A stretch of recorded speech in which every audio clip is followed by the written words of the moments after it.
l'heure des tops. Top 2024, ça y est, c'est l'heure, la fin de l'année approche. Il est temps que je vous propose mon top 3 en make-up et mon top 10 en skincare. Donc que de la K-beauty, que des produits coréens. Je vais pouvoir vous dire ce que j'ai préféré et ce que j'ai le moins aimé. Et petit bonus à la fin de la vidéo, je vais vous dire pourquoi il n'y a qu'un top 3 en make-up coréen. Et voilà, et pas plus. Avant de commencer, n'hésite pas toi à me mettre ton produit préféré que tu as testé en 2024. Comme ça moi après je peux aller regarder ce que tu as préféré et ça se trouve je vais aussi trop craquer. Donc n'hésite pas à me faire tes recommandations en commentaire. Je commence par le make-up et le top 3 du make-up. Ça commence avec le numéro 3 et c'est ce produit que je suis en train d'appliquer là sur mes sourcils. Je l'ai eu dans un calendrier de l'Avent K-beauty et je l'adore. Je l'utilise tous les jours sans exception depuis que je l'ai. De chez Unleasha, c'est le Shaper Pomade Eyebrow Fixer en teinte numéro 1. C'est donc tout simplement une pommade à sourcils pour fixer les cils, les poils des sourcils. Je l'aime beaucoup, je ne pense pas que ce soit la pommade fixante la plus efficace du marché, mais pour moi qui aime garder mes sourcils juste comme ça naturels et en place, c'est vraiment bien. Donc j'ai beaucoup aimé ce produit. Juste petit bémol, c'est le seul truc, c'est qu'en fait le stopper qu'il y a normalement autour s'en va en fait, il a cassé et il est au fond là maintenant et puis des fois il se promène. Donc bon, voilà, packaging pas 100% solide, mais j'aime beaucoup ce produit, je le trouve efficace pour mes besoins. En numéro 2, c'est un produit que j'ai acheté très récemment chez Min Cosmetics de chez Laka. C'est le Love Silk Blush en teinte 706 Lover. C'est un vieux rose comme ça qui est absolument magnifique. À appliquer, ce blush est une merveille. Il n'y a rien d'autre à dire, il s'applique tout seul en fait. C'est le genre de blush coréen où il y a assez peu de pigmentation, du coup en fait on peut vraiment construire son blush et on n'a pratiquement aucune chance de se retrouver avec un effet clown. Donc j'aime beaucoup ce type de blush et c'est vrai que quand on a pris l'habitude de nos blushs, là cette année en 2024 c'était la folie des blushs ultra pigmentés, dans les marques américaines ou européennes, et ben là ça fait plaisir d'avoir un blush qu'on applique genre en 3 secondes top chrono. Donc pour vous dire que je portais le blush Laka sur moi et là je porte le produit numéro 1 en make-up. Je pense que ça va pas vous étonner parce que c'est vraiment le produit favori de beaucoup de gens cette année et c'est ça. Donc de chez Fui, c'est les Blurry Pudding Pot. Blurry Pot, oh je sais jamais comment ils s'appellent. C'est les fameux pots comme ça où à l'intérieur il y a une mousse qu'on peut appliquer donc sur les lèvres ou sur les joues. Là je porte actuellement cette teinte là qui est la teinte Memory sur les lèvres. J'aime beaucoup ces produits, ça a un effet blur, donc floutant, mat. C'est très léger à porter, il n'y a aucun effet de matière en fait et ça fait vraiment un effet flouté, c'est vraiment très joli. Côté tenue, on n'est pas sur la tenue la plus haute du monde, mais franchement c'est correct. C'était mon top 3 en make-up et je vais passer à la skincare, ce qui je pense est ce qui vous intéresse le plus. Donc c'est parti pour mon top 10 de skincare coréenne. Je n'ai pas tous les produits avec moi parce qu'il y a certains produits que j'ai terminés, que j'ai jetés évidemment parce que sinon j'aurais beaucoup trop de produits terminés. Donc j'en ai une partie avec moi et j'en ai une partie où bah non en fait voilà ils sont à la poubelle. Donc je commence par le produit numéro 10 que j'ai avec moi. C'est la seule crème solaire que vous retrouverez dans ce top 10 et franchement cette année j'ai pas eu de gros coup de cœur en crème solaire, j'en ai testé pas mal mais sans méga coup de cœur. La seule qui vraiment est sortie du lot c'est celle-ci. De chez Skin 1004, c'est la Airfit Sun Cream Light avec un SPF 30 PA quadruple plus. Il n'y a qu'un SPF 30 à l'intérieur, c'est une crème solaire minérale. Voilà, donc contrairement aux chimiques, les crèmes solaires minérales peuvent laisser un petit peu un effet white cast, trace blanche comme ça. C'est le cas de cette crème, mais vraiment en très petite quantité et dès qu'on prend le temps de s'appliquer à étaler le produit, ça disparaît totalement et on n'a plus de white cast. Donc oui, elle demande plus de temps à l'application qu'une crème solaire classique. Dans un autre sens, ça veut dire qu'on s'applique plus, donc qu'on est mieux protégé parce que toutes les zones du visage sont couvertes. Donc il y a des pour et des contre avec ce genre de produit. Je l'ai quasiment terminé, je l'utilise depuis plusieurs mois et j'aime beaucoup le fait, tout simplement parce que c'est une crème minérale, que je l'applique, je sors, j'ai pas 30 minutes à attendre, c'est efficace tout de suite. Donc ça c'est vraiment le côté pratique et ça m'a beaucoup plu cette année. En numéro 9, j'ai ce produit de chez Piankangneul, c'est le Ultimate Calming Solution Ampoule. Pourquoi j'ai adoré ce produit? Déjà, oui, il calme effectivement la peau et il hydrate. C'est pas l'hydratation la plus folle du monde, mais c'est vraiment très correct. C'est quand même une ampoule, hein, donc on a quand même une bonne hydratation. Et ensuite, la texture. Et c'est vraiment le truc qui fait que pour moi, ça se différencie des autres ampoules. C'est la texture qui est légèrement plus épaisse que de l'eau. Un peu visqueuse comme ça, mais pas dans un mauvais sens du terme, parce que quand on dit visqueux, on se dit ah berk. Mais là non, vraiment dans le sens un peu entre l'eau et le gel, vous voyez, dans ces eaux-là. Donc très agréable à l'application. Et la pipette fonctionne très très bien, parce qu'avec ce genre de texture, le problème c'est que des fois c'est trop épais pour les pipettes et on galère à fond à récupérer le produit. Pas du tout le cas avec cette ampoule. Donc j'ai adoré, vraiment super expérience, j'ai adoré l'utiliser. En 8e place, un produit que je n'ai pas terminé mais que j'ai quand même bien entamé, et si vous suivez la K-Beauty sur les réseaux sociaux, vous aurez reconnu direct le produit. Stada de chez Mixoon, c'est leur fameuse Bean Essence. Même des créateurs de contenu qui ne sont pas spécialisés dans la K-Beauty vont vous parler de ce produit parce qu'il a fait le buzz à cause de sa texture. Donc en fait, c'est assez gélifié justement pour pas dire visqueux, et quand on travaille le produit on a des filaments et ça clairement ça fait le buzz sur les réseaux sociaux en format court. C'est un produit que j'ai pas voulu tout de suite tester parce que justement on le voyait partout et je me suis dit peut-être encore un de ces produits qui sont viraux et qui en fait sont pas du tout exceptionnels, et j'ai fini par le tester et j'ai adoré. Alors déjà vous voyez quand on l'étale, il n'y a plus de filaments, rien du tout. Finalement, c'est assez facile à appliquer, ça pénètre rapidement, c'est pas trop collant. Alors j'ai vu une créatrice de contenu que je ne vais pas citer mais qui a fait un format court très récemment sur ce produit et qui disait que ça restait avec un petit peu un fini tacky, donc collant comme ça, un peu sticky, enfin vous voyez où ça... Enfin, la peau, en gros, quand on touche, la peau reste. Mais en fait, si je vous montre, vous voyez, c'est pas le cas. C'est pas un produit qui va être tacky, collant, etc.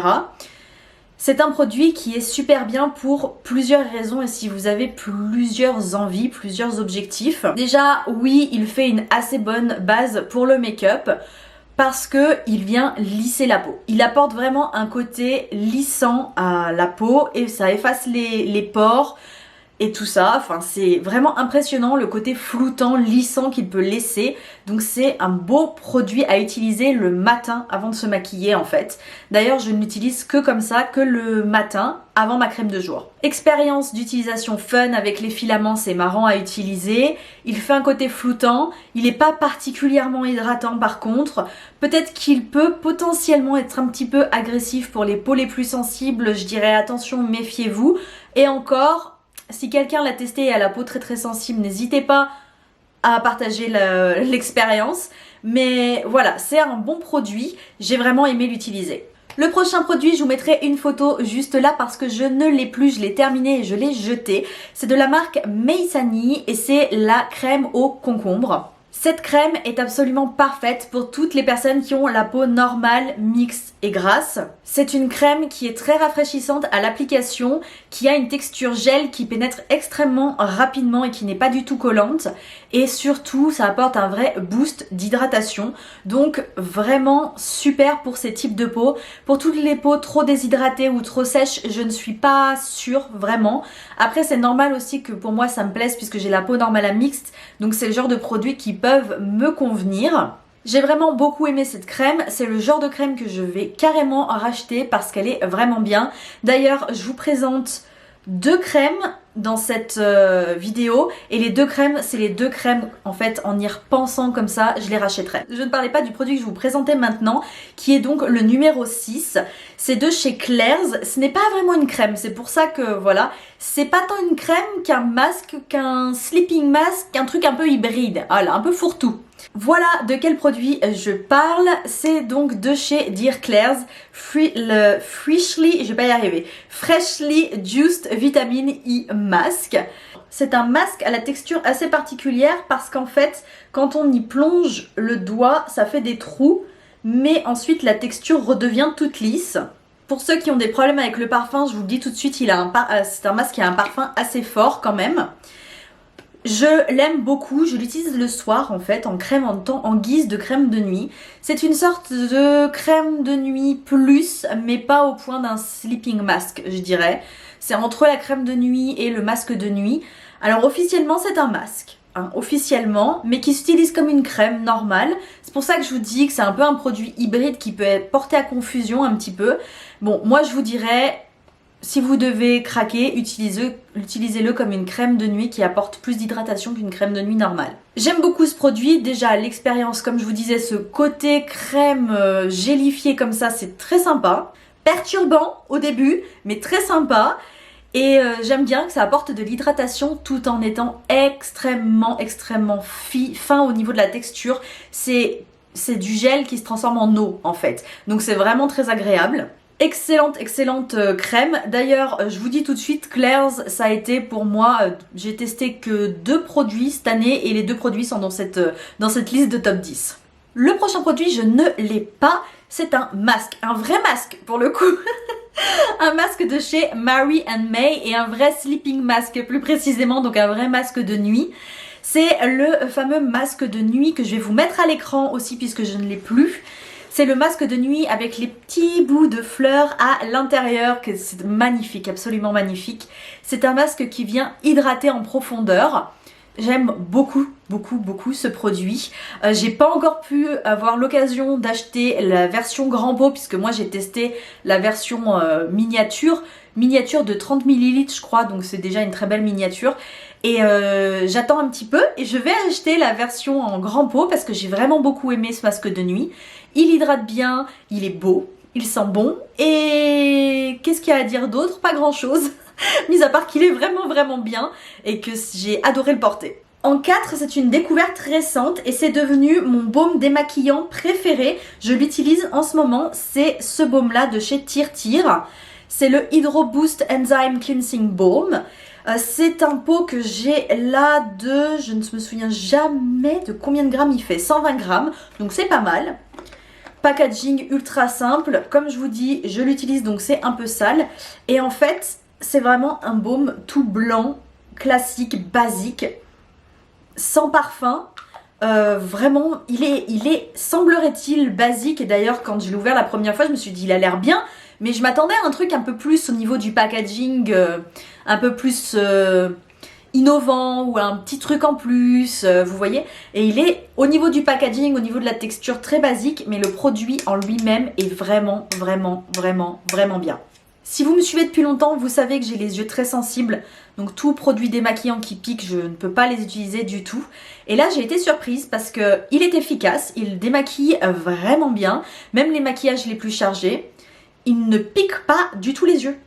Mais pas du tout. Genre, il pique même moins que mon fameux Clinique Zero de chez Baniaco, que j'ai aussi utilisé cette année très récemment d'ailleurs, juste avant celui-là. Donc du coup, je peux vous dire que la comparaison est très rapprochée pour moi dans le temps. Et ça, c'est mieux que le Clinique Zero. Mais vraiment, pour moi, il n'y a pas photo. Donc vraiment très impressionnée par ce produit Skincare Tir. C'est déjà l'heure du top 3. Voilà, c'est l'heure du top 3. Et là, oui, alors... 3, je regarde le 2, ouais. Dans le top 3, il y a 2 marques, 2 fois la même marque et une fois une marque que vous avez déjà vue. Donc ouais, c'est les 2 marques que j'ai préférées cette année tout simplement. À la 3e position, il y a un produit que je n'ai plus avec moi, c'est le Dive In Serum de Toriden. Ce petit sérum bleu, je peux vous trouver une photo, je vous mets une photo juste ici, vous l'avez sûrement déjà vu passer. C'est un sérum très hydratant pour le visage. Que dire, mis à part qu'il est super. Mais vraiment super. C'est une texture qui n'est pas aussi visqueuse, gélifiée, utilisez le mot que vous voulez, par rapport au Pure Kangul que je viens de vous présenter, donc la petite bouteille verte. C'est moins quand même, hein, c'est moins épais. C'est très facile à appliquer, ça hydrate vraiment, mais on l'applique, on voit tout de suite la différence quoi, c'est impressionnant. Et j'ai terminé la bouteille, je le portais matin et soir je crois, tellement il était super. Et ouais, enfin, franchement celui-là, vraiment si vous pouvez le tester, testez-le. En position numéro 2, franchement j'ai hésité à le mettre en 1. Et au final je l'ai mis en 2. Mais c'est toujours de chez Toriden et c'est de tous les temps, je vais le dire. Hein, en 10 ans de K-Beauty, je vais vous dire, il atteint la place numéro 1 dans sa catégorie. En nettoyant visage, c'est le meilleur produit que j'ai jamais testé en K-Beauty. Et du coup également tout court en skincare puisque je ne teste quasiment que de la K-Beauty donc c'est vite dit. Du coup c'est de chez Toriden et c'est ce produit là magnifique. Il n'y a rien d'autre à dire. C'est le Balanceful Cleansing Gel avec de la Centella Asiatica. Ce produit je l'ai terminé mais il reste plus une goutte à l'intérieur tellement je l'ai adoré.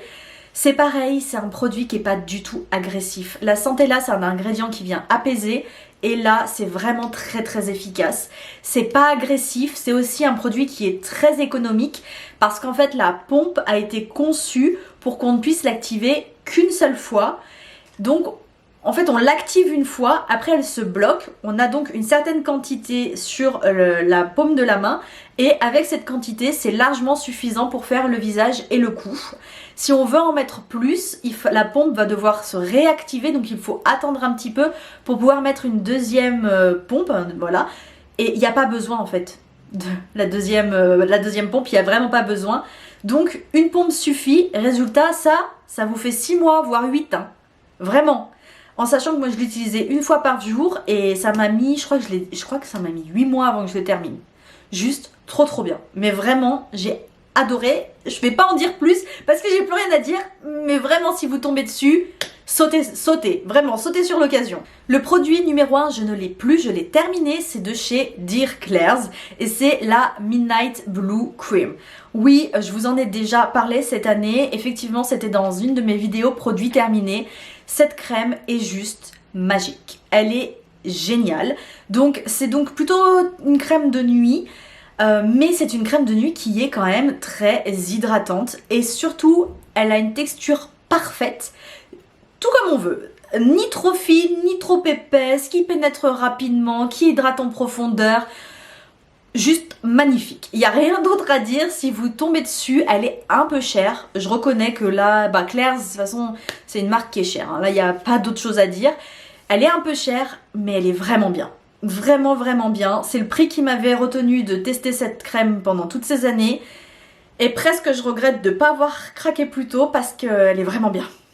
C'était mon top 3 et mon top 10. Je vais juste vous dire rapidement pourquoi il n'y a pas plus de make-up coréen cette année. Cette année, j'ai pas vraiment fait de vidéo K-Beauty News comme d'habitude parce que j'ai moins eu l'occasion de suivre les sorties make-up. J'ai eu une année un petit peu chargée, un petit peu compliquée. Du coup, j'ai pas trop suivi les sorties make-up et à vrai dire, les seules fois où je suivais les sorties make-up, j'étais pas toujours enthousiaste parce que je trouve qu'en K-Beauty, côté make-up, il n'y a pas trop d'innovation non plus. Alors on a eu un peu d'innovation avec les produits là que je vous ai montré chez Fui, on a un peu d'innovation, mais c'est côté palette, c'est pas quelque chose il n'y a rien qui m'attire vraiment. Côté produit pour les lèvres, on a des très belles choses, j'en ai acheté plein, mais sans qu'il y ait un produit qui se démarque par rapport aux années précédentes. Par exemple, j'étais très enthousiaste pour ce produit de chez Amish. Dans une vidéo K-Beauty News, je vous en avais dit que je voulais vraiment le tester. Je l'ai testé, je l'ai acheté. C'est le Dailyssim Lip Gloss dans la nouvelle version. C'est donc un gloss très teinté. Il est bien, mais franchement...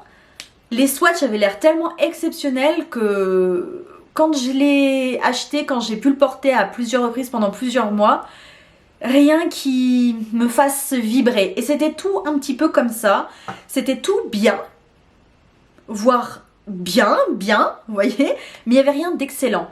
Rien qui m'a Voilà, c'est pas dans la K-Beauty que j'ai trouvé en make-up des produits qui m'ont, où je me suis dit waouh, waouh, waouh, waouh. C'est dans d'autres marques, et notamment des marques indie américaines et européennes. Là oui, j'ai vraiment des produits, je vais vous en parler très bientôt, où c'est vraiment les meilleurs produits que j'ai testés depuis très longtemps en make-up, de très très loin, et bien mieux que tout ce qu'on trouve chez Sephora, donc j'étais vraiment très contente de mes découvertes.